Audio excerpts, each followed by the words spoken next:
great to see you here, and I think it's wonderful that our first official program today is a program by one of our esteemed participating artists, Gerhard Lang.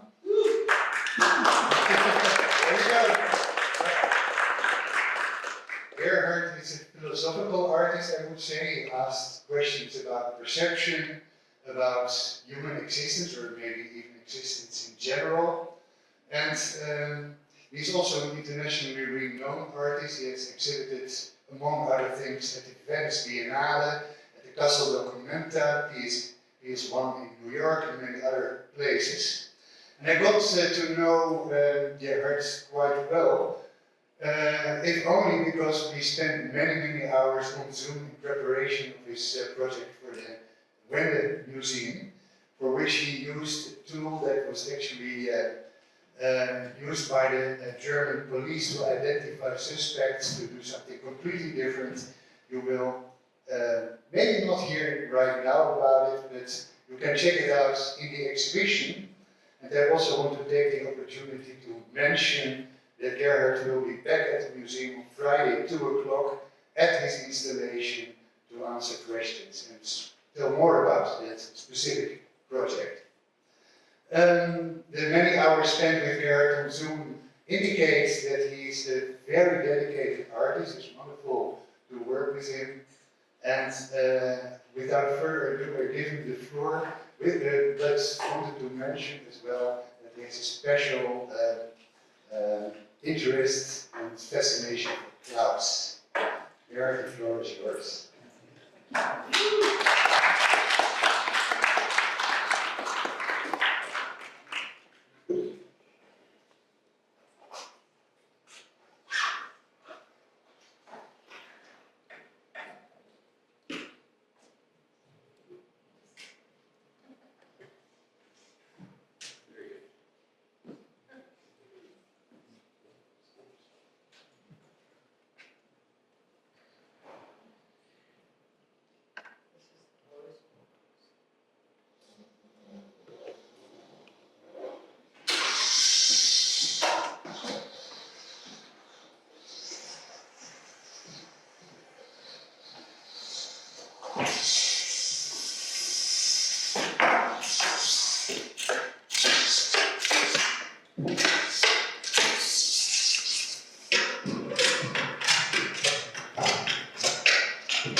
Linea audibilis,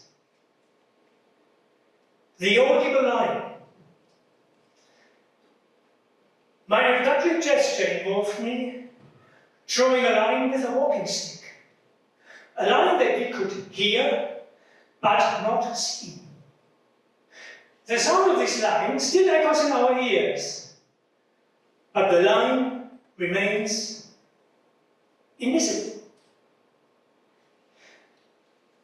We are surrounded by things that we can see but not hear, by things that we can touch but not smell.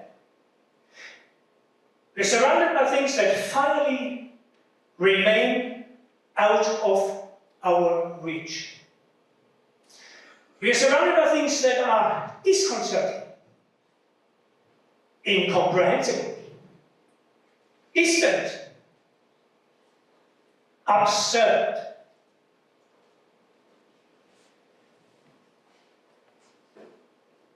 Throughout our history, we have established methodologies, fields of studies, institutions in the fields of arts, religion, science, economy, planning, and politics, hoping that all this would help us to feel more familiar with what surrounds us. However, within an environment in which we occasionally, to put it mildly, exhibit an omnipotent attitude to which everything seems to be feasible, and within an environment in which we tend to believe that we know almost everything, and that it is us who move everything, and within an environment in which we less and less are willing to accept things that seem to be strange to us, not easygoing. And we try to exclude everything that is not convenient. In my view, it is important in such an environment frequently to remind of a pivotal principle in the arts.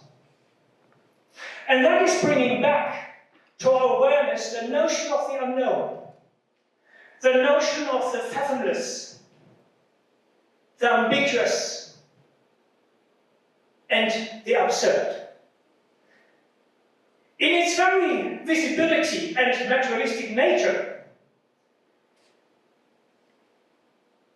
an artwork finally remains out of our reach.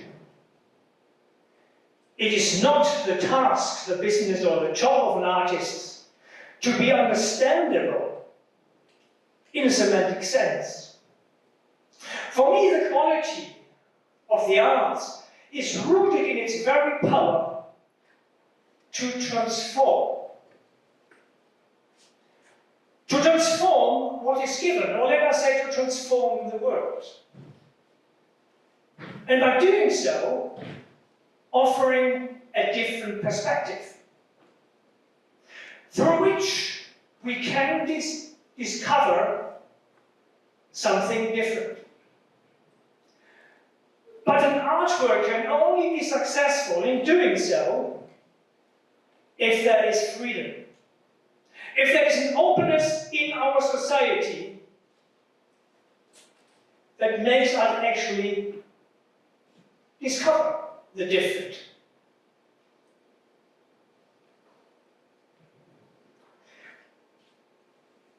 Each artwork, whatever it looks like, sounds like, smells like, you name it, speaks to a certain tenet about our relatedness, our relation to the world. And each artwork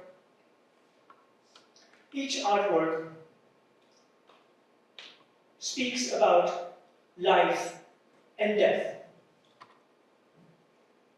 And that is why I argue, now referring to the French philosopher Albert Camus, that is why I argue each artwork, to a certain extent, harbors the absurd.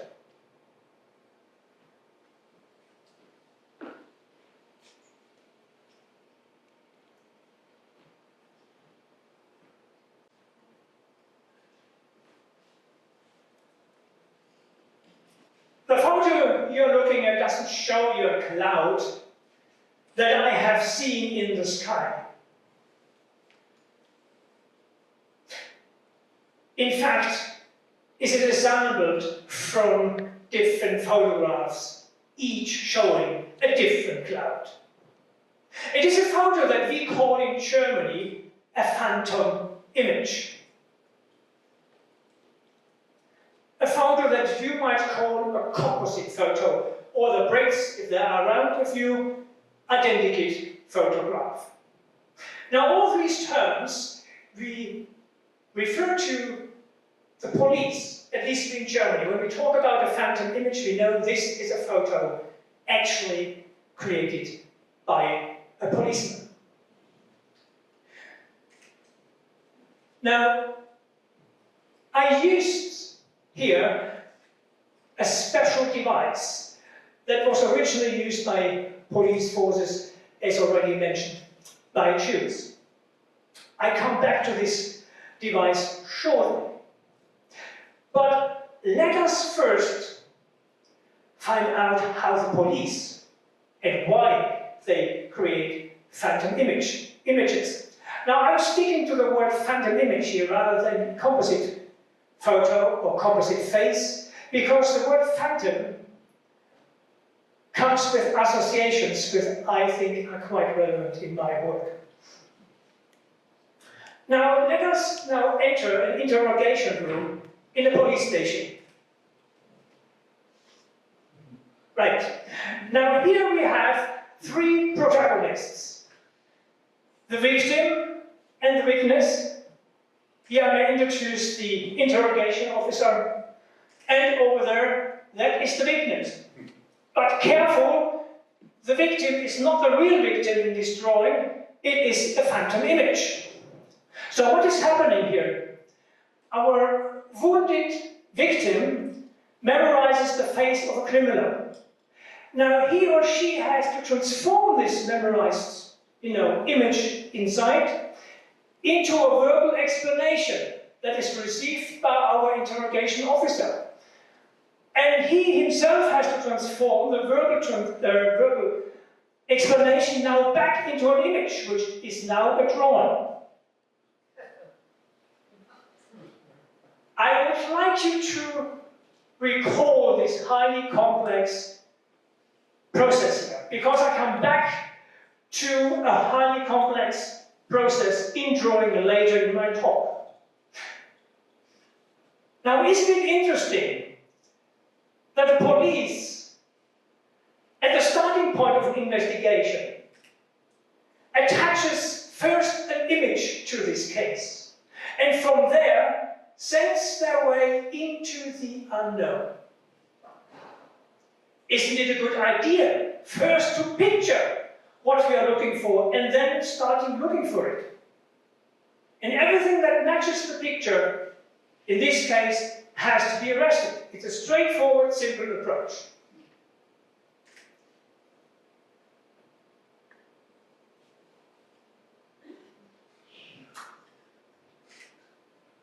Now this is one of the phantom images of the series Palaeanthropical Physiognomy, which you can see here in the exhibition.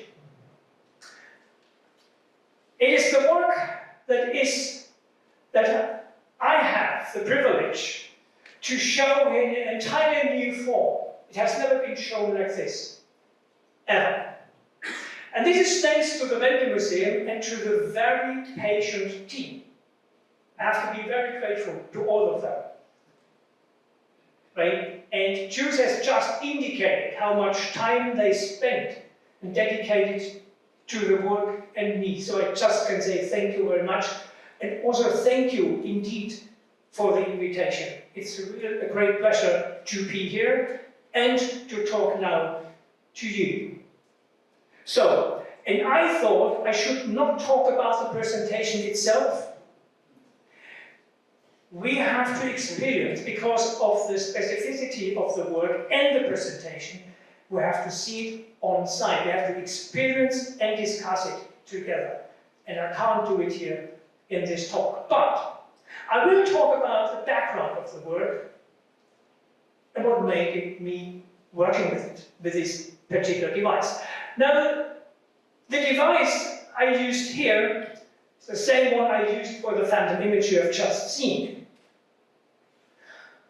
I come back to the device shortly. I just would like to show you two of the images of this series. First, before I talk about the technical implications. This is kind of phantom-like too, right? Isn't it? Okay, as you already you can see these are not drawings. This is based on a photographic technique, right? And this is the device. It's called the Minolta Montage Unit. It was manufactured by the company Minolta in the 50s, originally for the reconstruction of damaged features of Hiroshima victims. It was hardly used in this field. It entered police stations, quickly. Like police stations in the US, in Japan, and after the first attacks of the terrorist group Meinhof, also in Germany. Now, interesting is its technique that is featured here. It's not digital, it's purely analog. It only works with mirrors, lenses, and light. And I just go through the three main components. You have the black box, I come to it shortly. You have the surveillance camera over there that is recording everything that is happening inside here and transmitting it onto a control monitor here placed vertically. Now, for this device, you need photographs, right? It's not a drawing process. The problem was for Minolta, when they provided this device, they couldn't send Japanese photos to Germany and to the US. They wouldn't have worked there, for obvious reasons.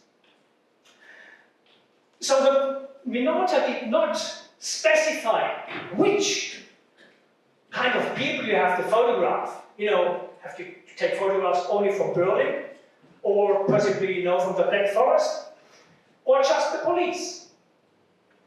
The police decided to use for their own catalogue of passport photographs, the reference material for creating the phantom images, photos of detained people.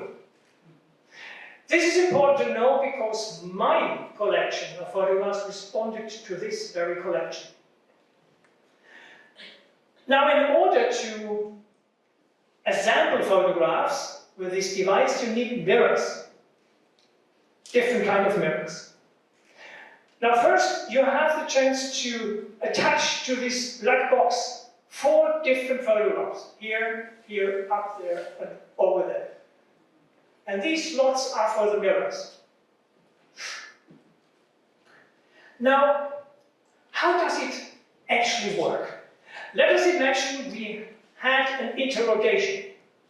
As a witness, as we have seen before, this time not drawing, this time the witness gets handed a catalogue full of portraits photographs, all passport photograph sized. The first task is to find an image that kind of roughly resembles the memorized face.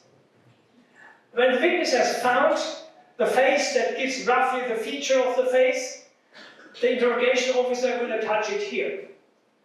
That's on the bottom of the apparatus, opposite of the camera, and the camera is focused on this very photo.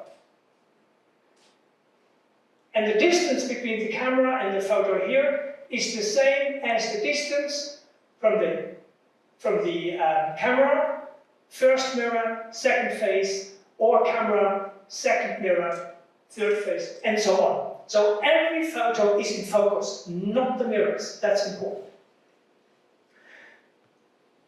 Can we just have the next one, please? Thanks. So each photo, each passport photograph sized photo has a frame which is attached to this black box. This, of course, is not from the police. This is from my collection, a bust from the Pinakothek in Munich. Next one, please. Thanks. This is the top of the Minolta Montage, the black box. There is a frame. There are 4 openings. For each photograph there is an opening with a magnetic frame, and that's how you attach the frame holding the photograph. Now next please. Thanks. Now, let us say we have now our first photo in the bottom of this black box, but the witness says, well, the nose is not correct. We need another face with a nose that is fitting. Now the second face the witness has found, the interrogation officer is going to attach here. Now, how does the nose of this face become part of this photo? Next, please. Very simple. You take a glass plate with a triangular mirror and introduce it in the bottom slot and move it in up until this triangular mirror covers the nose of the first face and reflects the second face nose upon this first face.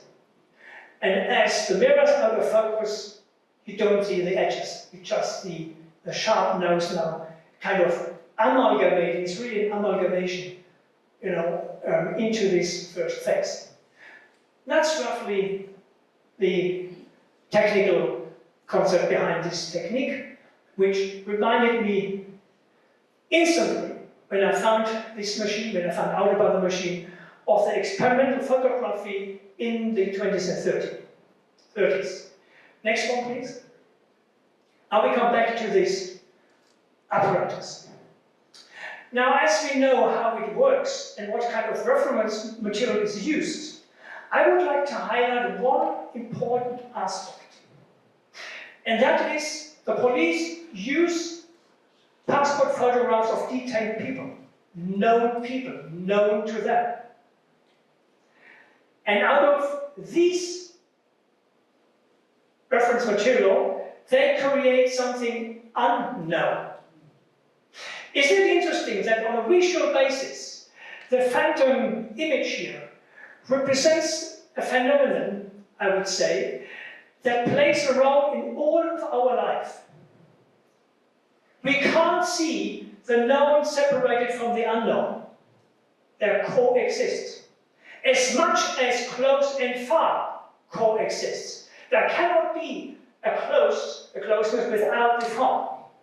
There cannot be something unknown without the known. Just take our own body. How much do you know your body? And how much is strange to you? From a phenomenological point of view, there is no separation. It always coexists. So the relatedness between the known and the unknown plays a pivotal role also in this technique. Next, please. Yeah. In the late 80s, I conducted a research on photography in the arts and in the field of science. And that is when I came across this Minolta Montage Unit, and I instantly saw the relevance in my work. And I asked the police whether I could use it. The police said, yes, but, you can, as it was still in use, you cannot use it on your own. You have to come to the main German federal criminal police office in Wiesbaden, and it has to be operated by an interrogation officer. So the whole thing became a performance inside the interrogation space in the Federal Criminal Police Office in Wiesbaden, where I never touched the device. And this performance was called In the Quest for the Unknown. I just explained a little bit what about the space. That is how I entered it. I did not remove anything. This is the Minolta Montage Unit.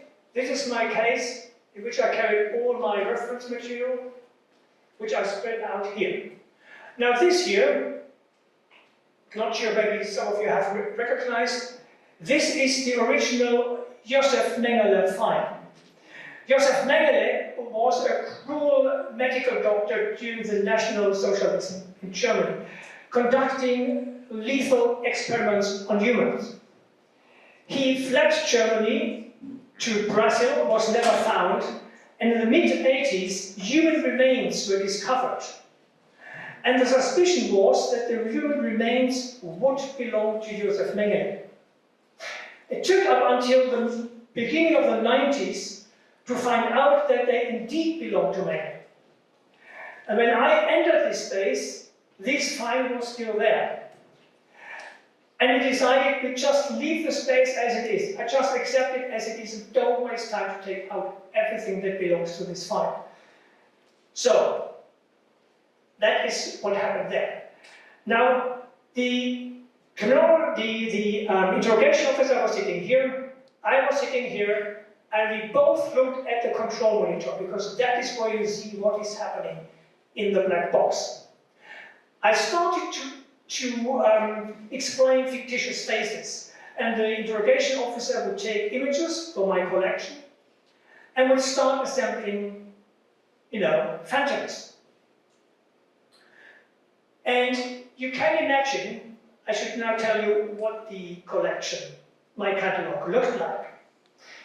Now, my collection contained two parts. One part is passport photographs of all citizens of my home village, Schloss Nauses, with a population of 56, situated in the Odenwald region near Frankfurt in Germany. This was not a problem. The second part was a problem, because the second part consisted of passport photographs of wasps, beetles, owls, and other animals from the zoological, entomological, and paleontological departments of the St. Petersburg Museum in Frankfurt, the National History Museum, right? So after we had decided that none of these images is going to harm the device, we started this interrogation. After 2 hours of performing this thing, the interrogation officer really got intrigued. Really. First he thought the animals in this collection would be like taking the piss. I said it's not about taking the piss, it's about experience. It's not even an experiment. Because I didn't want to prove or disprove something. For me, this was an experiment. So we started. And after 2 hours, he noticed, damn, these insects work with these mirrors. And he said, how can this happen? The mirrors are based on the proportion of the human face. They are anthropometric. And nobody predicted that it would work so well. I'm not going to talk, because there's an important story behind this. I'm not going to talk about this. I can talk about this on Friday. You would be puzzled what happened then. But this made the criminologist become a serious fan of this process. And he even asked, may I use the crocodile and this kind of stuff as well, just to try out this works too. So it became really at the end a very humorous, kind of a joint, venture, so to speak. I have to mention this because it was really a great experience for both of us. Okay, we just continue. Thank you. This is just a few, now 3 more images of this phantom image series. Yes, with this work, for the first time, a massive shift took place. With the animals, with the busts and puppets I brought along, it had never been, introduced to the device. So there was this kind of aspect in this work to have this irritating shift. When I spoke about the transformation, the power to transform, I also meant that this has consequences. As this is not always predictable, and the less it is predictable, the more interesting and convincing for me is the artwork. This also means we can end up with results that we may not agree with, that may really irritate. That is something I wanted to highlight again, because I see this at the moment a little bit in danger in certain parts of our society. We have, or at least I do, we have to speak out loud that this is part of the arts. This is part of its nature. The unpredictability of things. Okay, but the criminologist, or here the interrogation officer, was open. I told you, we have to be open. He was open to enough, and you cannot be thankful enough in this case that he was and accepted it. And he saw, to him, he saw quality in that. Also important, that we see by ourselves, not by some kind of art critics or art historians, that we see it ourselves, the quality in an artwork. And to a certain extent, he noticed it. That's why we kind of both survived this 8 hours interrogation. So it's quite a massive thing. So next one, please. This is one of the results you can see in the exhibition. Next one, please. Thank you. Now, nowadays, I possess 2 of these devices. And the work you have just seen, this was created in 1992. And I have been using this device occasionally in my work in totally different settings, also in performances, but also by using totally different reference material, like here, urban spaces. In this case, I've used photographs I've taken in Hong Kong. This series you can see on my website is called the Hong Kong Photo Essay, which was created during the lockdown, not blackdown, but lockdown. Yes, there are people in Germany who have associated that with the blackout. But this series was created during the lockdown, and what I also received were live photographs live sent by a curator in Hong Kong. Now, we leave now the phantom world, the fictitious world, and we're now going to enter the real space, in which we discuss the way we have to use it, in which there are many conflicts in terms of who's allowed in and who's allowed out. This brings reality with it. I'm now going to show you first a few photographs before I talk.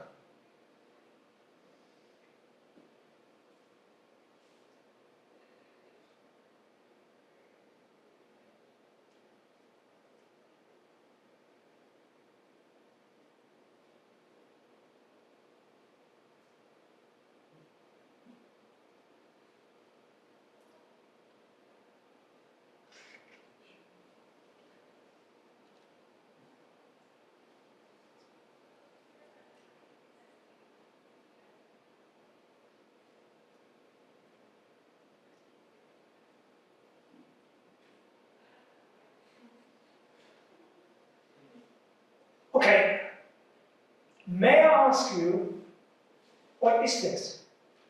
What we move about? Do you read? Pardon? Crosswalk. Excellent. I'm interested. I was looking forward to showing you this because I heard from other LA citizens that you don't know the word that we're using for this. A zebra crossing, yes. So you see, it's not striped, parallel. It has actually zoological pattern, right? So we just go one forward and then you go back. Yes, I just prepared this to tell you that this is the crosswalk, and what we are calling the same thing that you call a crosswalk, we call a zebra crossing. But also in Germany, usually they are, parallel stripes. Now, please go back. Now, this work is called the mobile zebra crossing. It is part of an action that was called striping the zebra, in honor of the founder of strollology, science of walking, not astrology, but strollology, who taught at University Kassel at the Department of Architecture, Town Planning and Landscape Planning. That is where I studied, where I did my first degree in the art school. But we met and we collaborated since until he died in 2003. I thought, being here now for a few days and having cycled the streets, I should really include that, plus strollology. Because I think a mobile zebra crossing would really make sense to bring a kind of another lesson into this debate here in Los Angeles. Strollology. You should know first that Lucius Burckhardt, he came from a well-known, culturally and politically highly influential Swiss family, the Burckhardt family. You may have heard about Jacob Burckhardt, who is one of the pioneers of art history in the 19th century, so this family. Now, with this kind of background, he came in the 70s to the university in Kassel. At that time, he was the professor of socioculture of urban systems. But also at the same time, he already was quite famous for his fundamental critiques of the prevailing planning processes that had centered the car. And you may know, the post-war period in Europe led to the conversion of many cities, also particularly in Germany. I mean, there were many cities who were destroyed, of course, but they used this opportunity, the planners, to convert these cities into car-friendly environments. And Burckhardt was one of the key critics of this whole process. Now, when he came to Kassel, he wanted to extend his analysis of the planning processes, and he included now the study of perception, and above all, landscape. Landscape became a tool through which, or with which, you could study the perception in order to become more aware of the complex process behind all this. Now, landscape, we discussed not as something that we can enter or touch. We discussed landscape as an aesthetic phenomenon, as something that is created in the process of our perception. I'm not going to give a lecture on landscape, but I just wanted to give you a kind of an idea of what landscape meant to us. And all this happened on the assumption that it is vital to see the relation between the way we perceive the world, and the understanding of it. Because we said that the way we understand the world strongly has an impact on the way we respond back to it. And responding back to the world means the way we design the world, the way we communicate to each other. All this has to do with the way we perceive, understand our world. So there was a much bigger, theme. And that is one reason why Burckhardt used now the word strollology for his field. Now, the authorities of the university were pissed off. They were absolutely angry. They said, we are a serious scientific institutions, these narrow minds. And strollology is taking the piss. Right?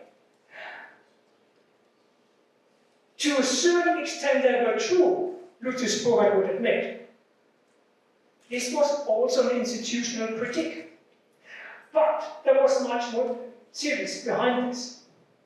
Now, coming from a background like Burckhardt, he wouldn't get irritated by these kind of narrow-minded guys. He just continued. And to the very regret of the authorities, this field became, very influential, far beyond the university. Okay, this is only to give you an idea where this all comes from. So maybe astrology ideas could be discussed here too. I cited yesterday the boulevards, and I thought about this strongly. This is really a place to establish it. Okay, now we stick. I should actually mention that this zoological striping is contrasting the parallines. Because, in my view, the parallines, they represent an outdated planning policy. It is the zoological stripes which represent the possible future. Okay, but the zebra crossing survives and is still needed. Next one, please. Yeah, I show you another one. This is now almost 30 years on, in 2020. Between two lockdowns, I did an action called the mobile zebra crossing, now developed further in Berlin. Yes, I only show one image. So the zebra crossing, this mobile zebra crossing is still around. This is what I wanted to express. And we stick to the urban, and now we move back to 2013. Another next one, please. And now we enter the sidewalks of Manhattan, New York City, where I worked as a grant holder from 2012 to 2013. And I'm going to show you the performance through the Looking Glass 2, which involved me walking backwards and holding a Claude Lorrain mirror and seeing the city solely through this mirror. A Claude Lorrain mirror that is a circular, darkened, slightly convex lens, a glass lens, that was used by landscape painters in Great Britain first, at the end of the 1700s and early 1800s, with their studies of picturesque motifs in the countryside. Now, what the landscape painters studied were not, the scenes that appeared in front of, directly in front of their naked eyes. It was what was mediated by such mirrors. The setting behind their back. An early example of a mediated approach to this world that was heavily criticized by the philosopher John Ruskin. To him it was important that an artist encountered the world directly, without a medium. Thanks. Now, I argue that the landscape painters took these mirrors because they saw in them an instrument for a different way of seeing. Remember when I spoke about the art, it's about different perspective. And that is what such mirrors provided, hoping that they would, discover something different. That's why they used them. Or it is one of the reasons. Yes. I took on these, these inverted conditions. By the way, I have to say, I have to be very grateful to Manfred Reef. He is a professional photographer in New York, and these are not staged. These are real, while performing. And he used a 6x7 analog Pentax camera to his pen. I mean, this was really a painful work, he had to do. No digital. These are analog photographs. Right. So, while doing this performance, I established a stark contrast between me, my movement backwards, and the movement forwards of the general public. And you can well imagine the irritating factor it came with. And particularly when I performed this work once only on my own. I mean, only just me. Nobody followed me, not even 400 meters away from me. This was sinister, which had heavy consequences, but I got finally through. Right. Next one, please. Thanks. Now, in this performance, what I also noticed when I started the rehearsals, I had to be very good at this. I mean, I really was very good. I had the police turning up, and they wanted to get me off the street into, an ambulance. And thank you. And yes, but everything is fine. But I noticed I'm really so good. He cannot be an idiot, right?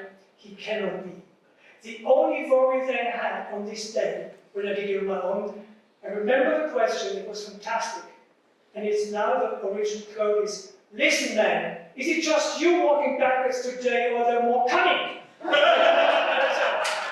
So this, right. But I never saw them in real. I only saw them in the mirror before I passed through, right? They were shocked because I thought I would stop and I just passed through. I'm very skinny, as you can see, it works. They followed me, and there was a danger, of course, to be arrested, but it didn't happen. They noticed, oh, I'm very confident, and you have to stick to the mirror image. When you leave the mirror image, that is when you cause trouble and accidents. They let me go when we approached intersection LaGuardia Blicker Street. The traffic light of the pedestrian was red. Every Manhattan guy would just wouldn't care. I did. I stopped. It's too dangerous, just with the mirror. The police was just standing in front of me. I never saw them because the mirror was between the two of us. And then when the traffic light turned, gave way for the pedestrians, I crossed, they didn't follow, I just said, "Listen man, this is a public space and you've got to be careful, right?" That was it. What I wanted to say is, there is this split between what we see and hear. That's something you don't notice when we just go forwards, no problem. But when you go backwards, the body is alarmed, like hell. That is something I had to come to terms with, right? Like with an intersection. When the traffic light says, "Don't walk," no problem, you don't see a car, everything is right. Now, when the traffic light gives way,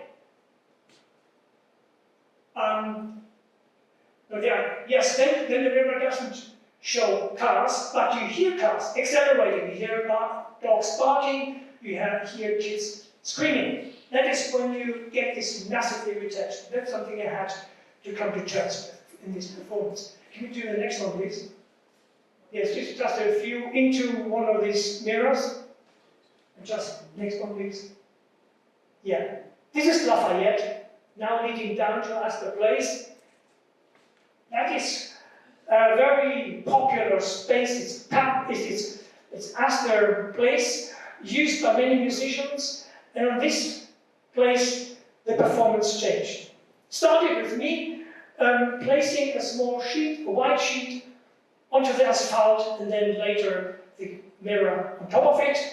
I put the rucksack down, took out the walking stick, and fixed the mirror to the tripod, and then I took a photograph of the mirror image with a 35 Nikon FM2 and a log again. And when the shutter had been released, the direction of the performance changed. Everything now happened in the opposite direction. I put everything back in the opposite order into the rucksack, including the mirror part of the stick, put on the rucksack, took the walking stick, and now I moved forwards like everybody else. The otherness or the irritating factor disappeared. And I plunged into Manhattan's hub.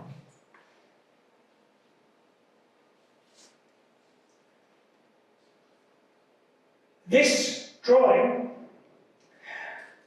I created while only seeing clouds in the sky. Only. Never the paper. It is an approach that we usually know as blind drawing. Some may call it contour drawing, but let us stick to the blind drawing. That is important for me. I came to know it as blind drawing. It is a method that I have been using since my childhood, and eventually I start questioning the name of this method and asking whether the name of this method that I know really expresses what it achieves. Finally, I came to the conclusion, I'm not blind, I'm seeing. And I came to the conclusion that this method has more to do with seeing.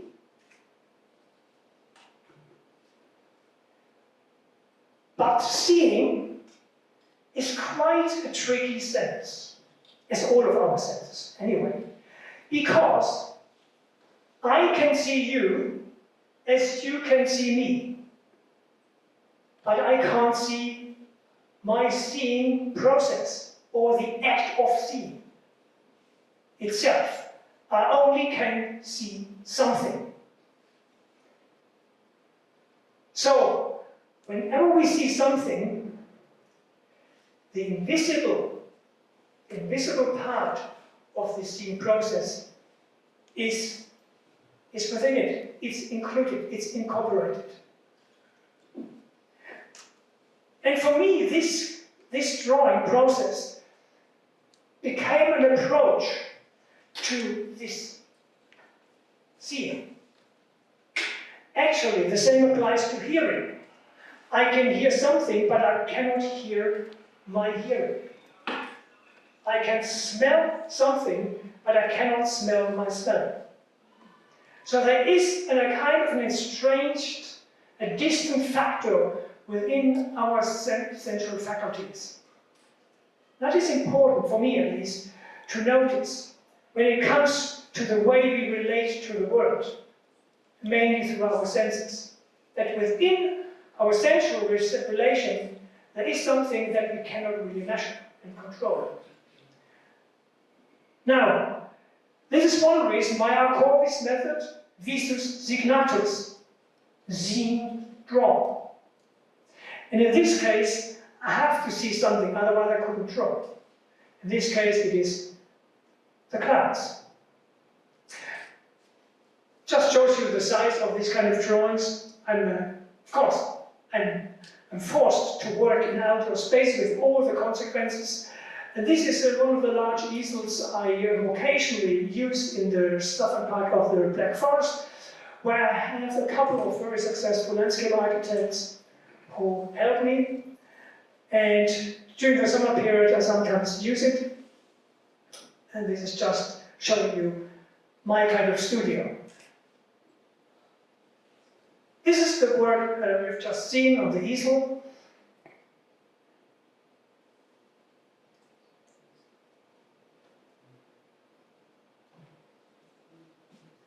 I'm working in outdoor spaces. This means I also have to accept the rain. And I'm in close touch with the meteorological services. I mean, for many reasons, but also, you know, in this work too. And when the rain is forecast, I get specially prepared, also in terms of the paper, go out, draw, and hoping that the rain is coming. But you have to escape the rain in time.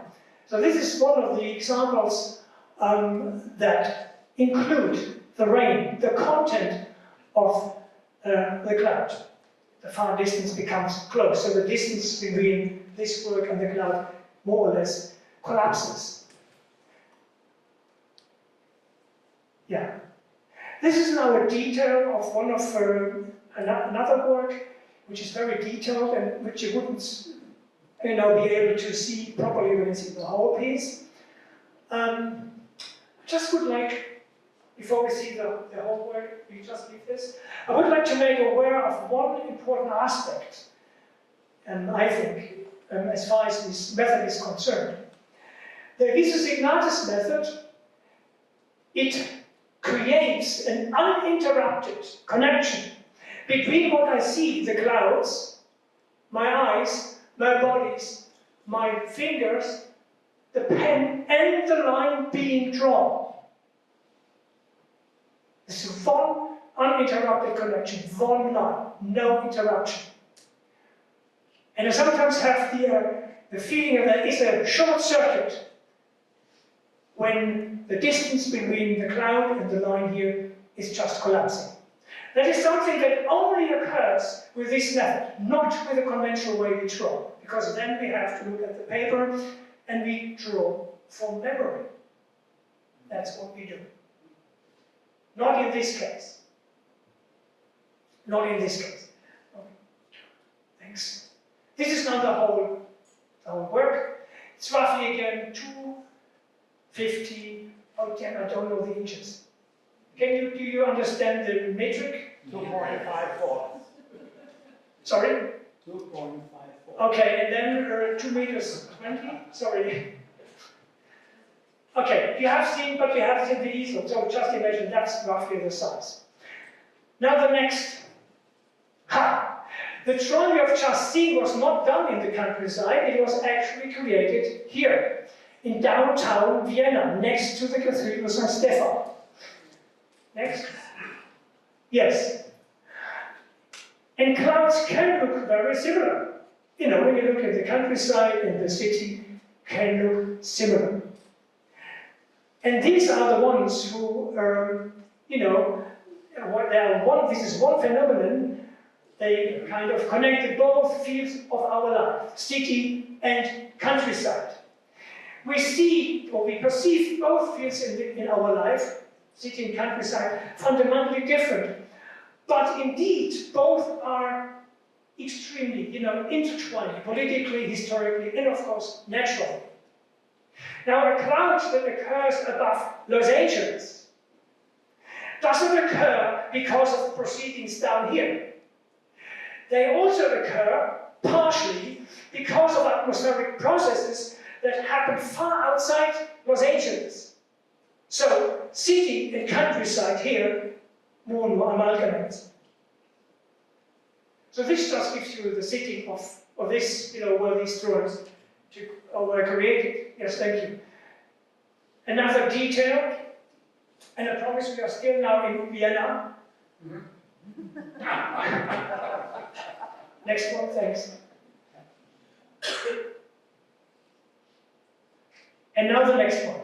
It's only a different time. This is the first night drawing I was allowed to create because the city light illuminated the clouds so I could see them during the night. And this drawing was created in the night from the 28th to the 29th of October in 2023. So it's really almost a year back when I carried out what I call the Domgasse series. Domgasse means cathedral lane. That is basically next to the cathedral. This is the final work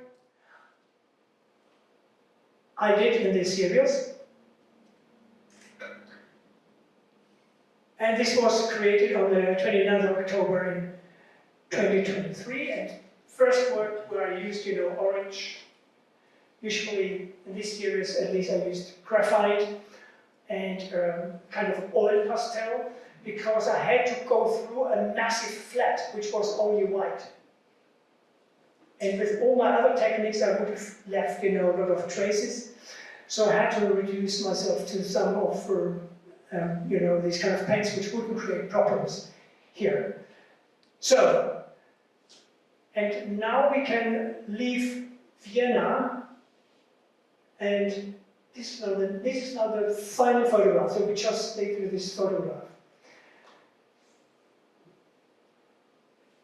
This I show, only this one. This is the final photograph now, because I would like to highlight my cloud walks. Cloud walks involve me usually, not always, really entering a cloud. On a higher level, could be city. And they became an intrinsic part of my work. I started them in the mid-90s, and I still conduct these kind of walks, although the method or the way I conduct these walks has changed fundamentally. These walks started in the 90s, strongly colored by the science and art debate at that time. And since the last, let's say, 20 years, they have changed due to my, engagement with phenomenological philosophy. I can't go into details, but I just want to show that a series like this, that goes on for almost 30 years, in my case at least, doesn't look always the same, it changes. Now, my talk has started with the cloud. If you recall the cloud phantom, which was a fictitious cloud. I mean, the whole was a fictitious, but the elements, of course, not. There's a whole, a phantom always is fictitious. There is no reference to the real world. And finally, I could show you the drawings. And remember the drawing process I showed in relation with our interrogation officer at the beginning. And now I could show a different kind of drawing process at the end of this lecture. Again, leading to a drawing. And finally, I should say that this drawing method leads to a specific kind of closeness to the cloud, as the cloud walk does too. It's a different kind of closeness that is kind of acting here. But in none of the cases I ever reach the clouds. The clouds are a phenomenon, as everything is a phenomenon in our life. Also we are a phenomenon. And a phenomenon always means it is finally out of our reach. As the clouds are finally out of our reach. Even within a cloud, I cannot really catch it. I cannot fix it. Within a cloud, I experience its closeness, but at the same time, its distance. As I mentioned, distance and closeness coexist. And a phenomenon that shows it so vividly is a cloud. Now, from what I have said about the arts and the clouds, on this very basis, I argue that there is an elective affinity between the clouds and the arts. And I conclude that an artwork is a phenomenon.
May I ask you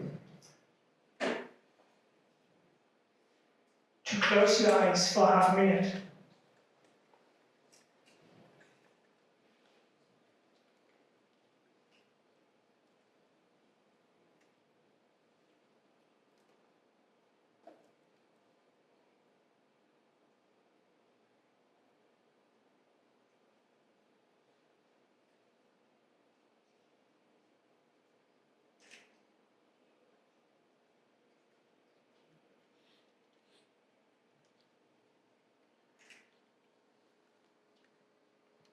Thank you. This is like switching from one scene to the next. And now we can do other things, like talking and so on. Thank you very much.